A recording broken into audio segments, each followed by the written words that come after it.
Platform musik terbesar di dunia, guys. Nomor 1 di bidang streaming musik di dunia baru saja mem-PHK ribuan karyawannya. Wah, ini berita heboh, guys. Ini geger. Ada apa dengan dunia musik ya? Apa sedang kolaps? Apa semuanya lagi hancur? Lu penasaran nggak pengen tahu apa sih yang terjadi? Karena denger-dengar ini ada hubungannya dengan oligarki dan artificial intelligence. So kalau lu penasaran, jangan skip video ini, and let's check this out.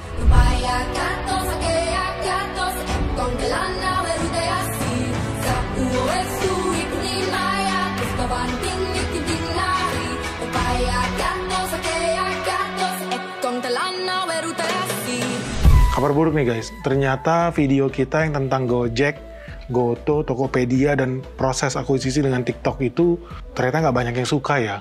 Karena kan deadline-nya hari ini, 50.000 like ternyata tidak tercapai, dan ternyata dan sangat disayangkan terpaksa kita tidak bisa merilis video lanjutannya. Karena ya ternyata teman-teman memutuskan untuk tidak di-launching video tentang Shopee maupun video tentang TikTok. Tapi nggak apa-apa guys, jangan takut, jangan khawatir, kita ada video penggantinya nih. Yang menurut saya juga bagus karena bidang digital itu bakal ngetrend juga di tanah air. Yang kita mau bahas sekarang ini ada hubungannya dengan platform musik favorit kamu. Ya betul, namanya Spotify. Spotify Premium memberikan skip tak terbatas. Jadi, kamu bisa melompati lagu sebanyak yang kamu mau. Pelajari lebih lanjut tentang Premium sekarang saat kamu mengetuk banner. So, teman-teman tahu nggak, Spotify itu kemarin baru saja mem-PHK 1.500 karyawannya di penghujung tahun 2023. Dan ini bukan yang pertama kali loh. Ini udah fase yang ketiga. Jadi Spotify itu di tahun ini aja itu udah melakukan PHK sebanyak 3 kali dalam 1 tahun ini. Pertama, sebanyak 590 karyawan di bulan Januari. Yang kedua, 200 karyawan di PHK di bulan Juni. Dan yang terakhir, di bulan Desember ini, 1.500 karyawan di PHK. Luar biasa nih guys. Padahal ini perusahaan punya omset 52 triliun. Nah sekarang kita jadi penasaran. Karena banyak orang menggunakan Spotify.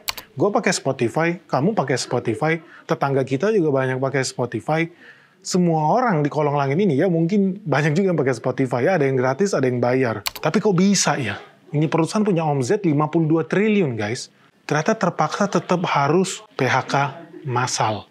Sebenarnya ada apa sih yang terjadi? Nah, untuk tahu alasannya, sebaiknya kita lihat ke masa lalu, gimana sih sejarahnya Spotify itu lahir ke dunia. Jadi, Spotify itu pertama kali didirikan oleh Daniel Ek dan Martin Lorentzen di tahun 2006. Jadi mereka meluncurkan pertama kali ini di Swedia setelah 2 tahun masa percobaan, coding, programming, bikin deal dengan music label. Akhirnya mereka bisa meluncurkan Spotify versi resmi di tahun 2008. Pada saat itu ya, di tahun 2008, industri musik itu lagi hancur-hancurnya karena banyak pembajakan online. Ada program-program buat sharing file-file musik streaming secara gratis, seperti Napster, seperti teman-teman mungkin pernah dengar namanya BitTorrent, dan lain sebagainya. Jadi banyak orang sharing musik itu secara ilegal, ada yang pakai CD, ada yang pakai USB. Jadi secara total di dunia internasional guys, bisnis musik di dunia itu udah jatuh parah. Di tahun 1999, kue bisnis musik dunia itu ada di angka 25 miliar dolar. Tetapi di tahun 2008, kuenya cuma 16 miliar dolar. Jadi teman-teman bisa bayangin, ini dropnya itu parah banget ya. Bisa sampai hampir 10 miliar dolar hilang. Jadi dropnya itu lebih dari 33%. Ini sangat tragis guys. Nah itulah kenapa pada masa-masa itu, pilihan bagi seorang musisi, seorang artis, pencipta musik, anak band, itu bukan lagi jualan CD musik atau kaset musik, enggak. Cara mereka sekarang hidup, menghasilkan uang adalah dari konser offline. Makanya disitulah kemudian orang-orang lebih banyak, lebih senang bikin acara offline. Dan mereka pun udah males tuh kalau seandainya diundang buat bikin lagu lah, atau CD lah, segala macam. Nggak, mendingan tour aja. Tour offline lebih banyak duitnya dibandingkan jualan CD, apalagi jualan kaset.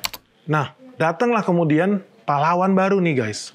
Di tengah drop-drop parahnya itu, datang Spotify yang menawarkan, hey, dibanding lu pada dengerin lagu bajakan yang gak jelas, kualitasnya pun dipertanyakan, dan mungkin juga ada virus kalau lu pakai CD, gimana kalau seandainya lu pakai musik streaming aja? Karena kan lu gak usah lagi capek-capek download MP3 lah, pakai USB lah, ntar komputer lu dihack lah. So, ketika kemudian Spotify lahir, memberikan penawaran lu bisa sekarang dengerin musik, Lu cukup bayar duit nggak nyampe ya 100.000 rupiah, lu udah bisa dengerin semua lagu. Pada saat itu masih puluhan juta lagu yang ada di Spotify.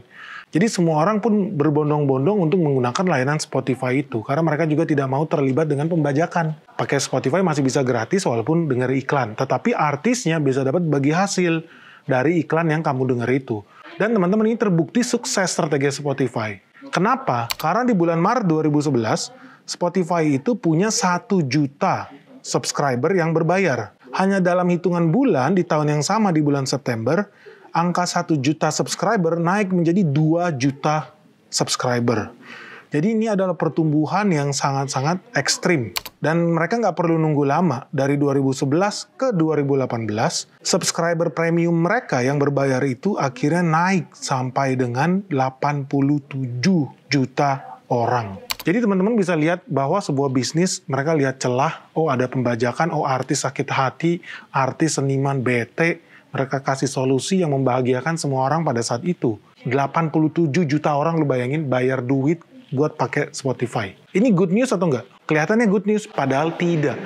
Kenapa? Karena kalau kita baca laporan keuangannya Spotify sejak tahun 2009 sampai dengan awal tahun 2023 ini perusahaan konsisten rugi. Dan ruginya nggak main-main guys, sampai 4,2 billion euro. Jadi mereka konsisten setiap tahun rugi.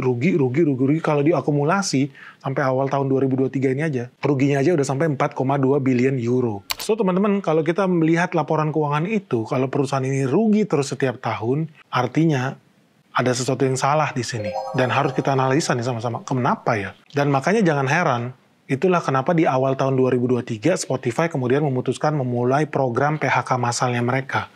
Nah, kita akan buka apakah strategi itu bisa berjalan.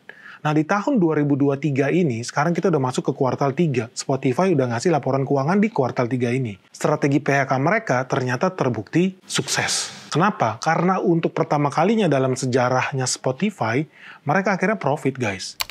Jadi di kuartal 3 ini, buat teman-teman yang belum tahu, Spotify akhirnya bisa mencatat keuntungan senilai 65 juta euro. Ini net profit. Nah, sebelum kita lihat net profit, kita harus lihat dulu sebenarnya. Tadi di awal kita udah bilang, ini perusahaan punya revenue, punya omzet itu sampai 52 triliun, alias 3,3 billion euro.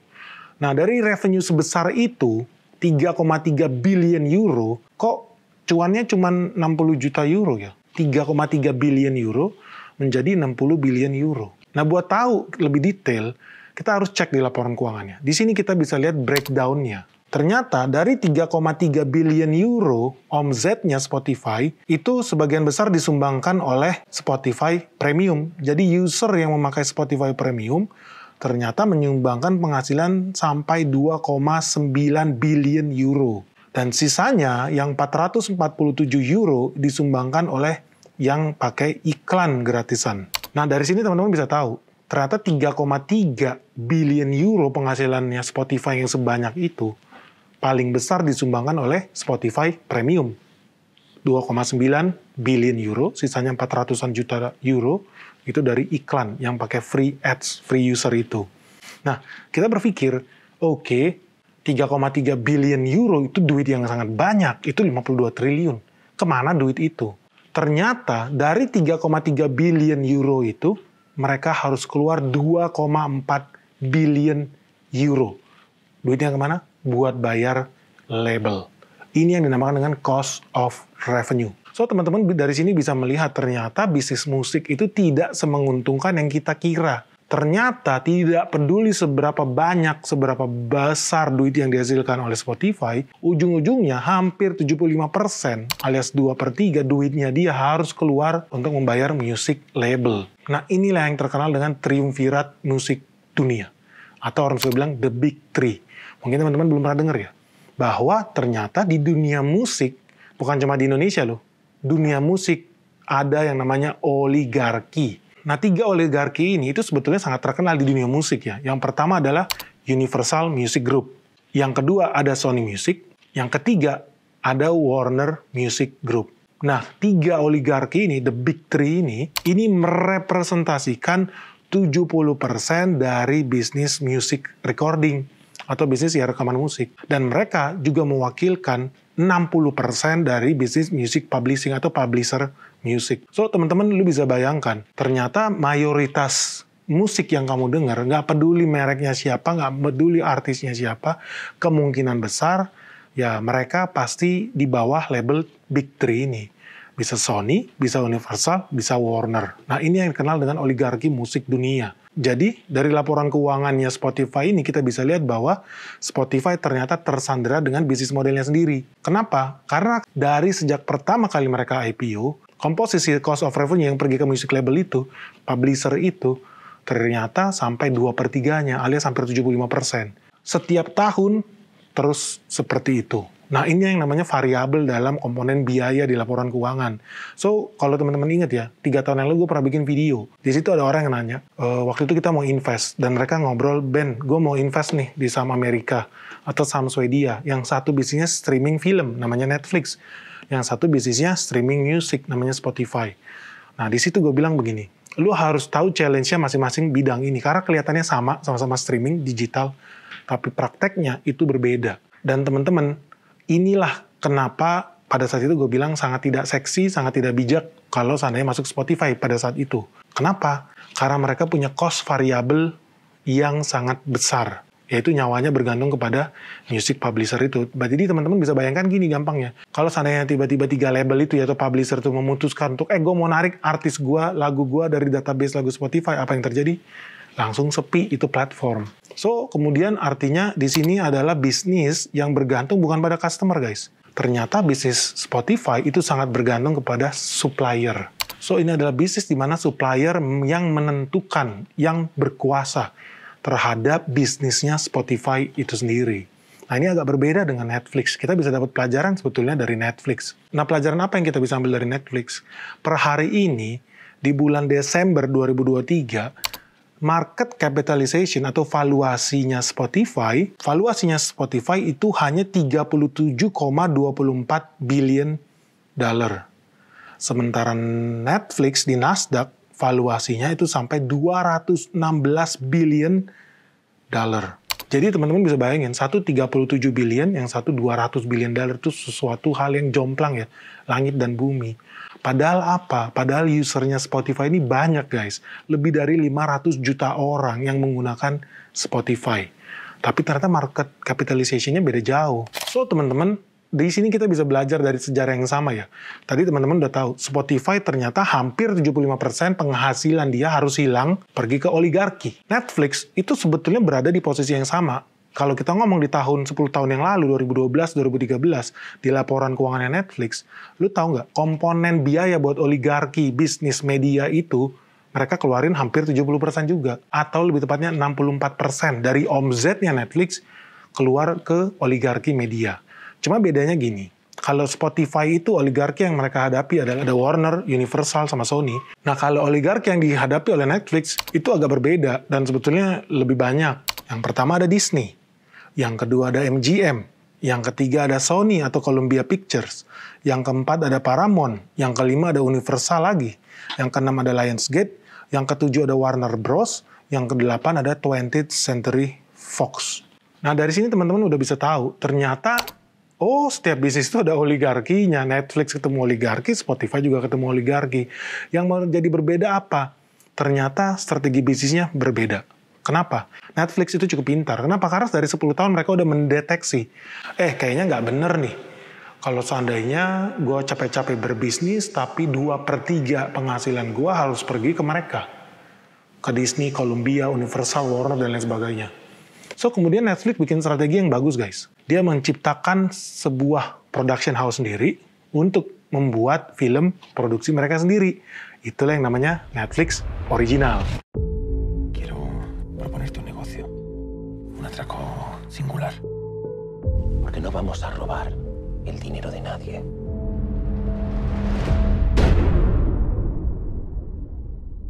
Dan teman-teman tahu nggak? Gue sendiri salah satu korbannya yang akhirnya menonton Netflix karena dulu ada banyak orang itu bilang, wah ada film Korea bagus banget di Netflix namanya Squid Game. Kalau nggak ada Squid Game, gue mungkin nggak install Netflix kali.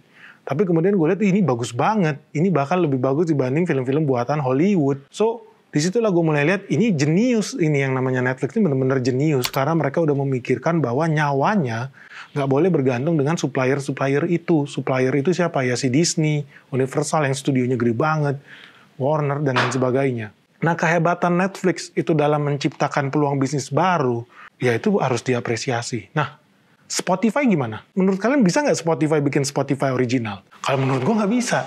Ya gimana ceritanya Taylor Swift tiba-tiba jadi punya Spotify? Atau Iwan Fals jadi punya Spotify? Ya Iwan Fals lah. Taylor Swift ya Taylor Swift lah. So, gue nggak bisa kebayang ternyata Spotify punya grup boy band sendiri, namanya Spotty Band. Kan nggak mungkin ya, menurut gue nggak bisa kebayang lah. Apalagi genre musik itu kan ada banyak, ada dangdut, ada rock and roll, masa ada Spotty Rock, Spotty Dut, Spotty Chong, Spotify Keroncong maksudnya nama bandnya kan, menurut gue nggak masuk akal lah gitu. Jadi kayaknya nggak mungkin Spotify itu bisa bikin Spotify original. Jadi berat nggak? Berat. Kalau jadi Spotify menurut gue berat, susah guys. So akhirnya mereka pikir cara lain. Oke, segmennya Spotify kan selama ini berhubungan dengan suara ya. Gimana kalau seandainya kita cari program lain yang original Spotify, tapi pakai suara? Mereka akhirnya berpikir bikin podcast, guys. 5 tahun yang lalu, mereka siapin budget nilainya nggak main-main, 1 billion euro buat bikin podcast. Dia pun mencari podcaster nomor 1 di kolong langit yang namanya Joe Rogan. Nah, teman-teman mungkin pernah dengar tuh, Joe Rogan. The Joe Rogan Experience. Podcaster nomor 1 di Amerika Serikat yang botak itu sangat terkenal itu. Begitu terkenalnya dia di dunia podcast bumi sampai di-copy oleh podcaster lain yang ada di negara lain. Gayanya lah, cara penyampaiannya, desain studionya lah ya. Oke lah. Tapi tahu nggak teman-teman? Spotify itu bayar $200 juta loh ke Joe Rogan supaya Joe Rogan bikin podcast eksklusif hanya di Spotify, bukan lagi di YouTube. Dan teman-teman tahu, $200 juta itu setara berapa? Setara 3 triliun buat bayar orang untuk ngebacot di acaranya Spotify. Amazing nggak? Ya amazing. Ini good money lah buat si Joe Rogan. Tapi buat Spotify, ternyata belum tentu. Ternyata penonton podcastnya Spotify itu tidak bisa memberikan return sebanyak yang mereka harapkan. Tetapi mereka mengulangi lagi kesalahan ini. Kenapa? Karena kemudian mereka berinvestasi di Kim Kardashian buat bikin podcast di Spotify. Mereka juga berinvestasi lagi di Meghan Markle, tuh istrinya Pangeran Harry dari Inggris. Meghan Markle tuh dapat $20 juta guys dari Spotify, atau sekitar 300 miliar rupiah buat bikin acara podcastnya Meghan Markle. Gue juga nggak habis pikir ya, siapa sih yang mau dengerin si Meghan Markle ya? Lu pengen emang? Kayaknya nggak menarik ya. Kalau Joe Rogan menurut gue menarik, tapi kalau Meghan Markle kayaknya not so much lah. So kalau kemudian ternyata program podcastnya gagal, ya artinya ya nggak ada pilihan lain lah buat si Spotify ini terus nyungsep, dan itu yang terjadi di awal tahun 2023 ini. Nah, kembali kita ke funnelnya guys, kembali kita ke laporan keuangannya Spotify. Ini yang seru nih. Perusahaan ini punya omzet 3,3 billion euro. 75%-nya hilang, alias 2,4 billion euro itu hilang buat bayar royalti segala macam. Artinya Spotify itu cuma bisa bertahan dengan 25% sisanya. Nah 25% sisanya itu setara sekitar 880 juta euro guys. Nah 880 juta euro ini kalau kita breakdown di laporan keuangannya, itu udah langsung habis. Kenapa? Karena mereka langsung harus bayar tim R&D, Research Development 369 juta euro. Bayar lagi sales and marketing 355 juta euro. Harus lagi bayar biaya operasional general sama administrasi 129 juta euro. Di total pengeluaran untuk OPEX itu adalah 853 juta euro. So teman-teman bayangin, dia punya revenue tadi 3 billion, habis 75% buat bayar royalti dan kawan-kawan. Tersisa di mereka cuma 880 juta euro. Dari 880 juta euro itu udah habis 853 juta euro. Buat bayar OPEX dia, gaji karyawan, internet, segala macam. Ujung-ujungnya sisa berapa? Sisa cuma 32 juta euro. Itulah operating profit dia. Dan ini masih harus dikurangi lagi guys, dengan yang namanya pajak. Jangan lupa ada pajak. Nah ujung-ujungnya, net profitnya si Spotify, ya kalau dihitung-hitung, ya cuma sekitar 20 juta euro. Nah mereka beruntung nih, karena mereka sempat dulu bikin transaksi finansial, investasi yang menguntungkan buat mereka. Sehingga akhirnya mereka masih bisa cuan sekitar 65 juta euro. Cuman lu bisa denger story-nya sendiri. Mereka tadinya punya omzet 3.000 juta euro, alias 3 billion euro. Dikurangin royalti, dikurangin OPEX, dikurangin pajak dan lain-lain, ujungnya cuma 60 juta euro. Sedih nggak? Menurut gue ini sedih. Dan kalau lu lihat data dari situ, lu udah pasti bisa melihat bahwa satu-satunya strategi yang bisa dilakukan oleh Spotify memang adalah mem-PHK karyawan. Kenapa? Nah, ini yang namanya variable cost. Ini teman-teman harus paham. Netflix itu membayar publisher yang bikin-bikin film itu biayanya fix cost. Jadi semakin tinggi revenue-nya Netflix, bukan berarti mereka bayar makin mahal juga ke publisher, ke production house, dan lain sebagainya. Enggak. Karena fix dia bayar. Oh, lu butuh berapa? Gue boleh nayangin film lu ya, gue bayar $2 juta ya, terserah gue mau nayangin berapa kali ya. Oke. Jadi fix cost yang keluar itu. Tapi kalau Spotify namanya royalty, apalagi musik, itu biasanya dalam hitungan persentase. Artinya, kalau persentasenya lu fix 75%, hari ini gue punya penghasilan 100 juta, udah pasti keluar 75 juta dong bayar royalty. Besok penghasilan gue 100 miliar, udah pasti dong keluar 75% itu buat bayar royalty. Sedih nggak? Menurut gue sedih. Dan ini nggak berubah dari tahun ke tahun. Sehingga kemudian bisa kita maklumi kalau Spotify memang nggak ada pilihan lain. Kalau dia mau profit, dia nggak bisa kurangin tuh 75% itu. Pasti label mencak-mencak. Yang dia bisa lakukan apa? Dia mengurangi pengeluaran 25%-nya itu. So, dia harus kurangin pegawai, dia harus kurangin biaya marketing, dia harus kurangin biaya OPEX, sales, dan research dan development. Nah, ini mungkin bisa mengganggu nih guys. Karena buat teman-teman yang belum tahu, Spotify itu diukur berdasarkan MAU atau Monthly Active Users. Di 2023 ini, kuartal 3 ini, mereka punya 574 juta user guys. Dari 574 juta user itu, 226 jutanya adalah yang berbayar alias Spotify Premium, dan sisanya 361 juta euro itu adalah yang free. Kenapa ini berbahaya?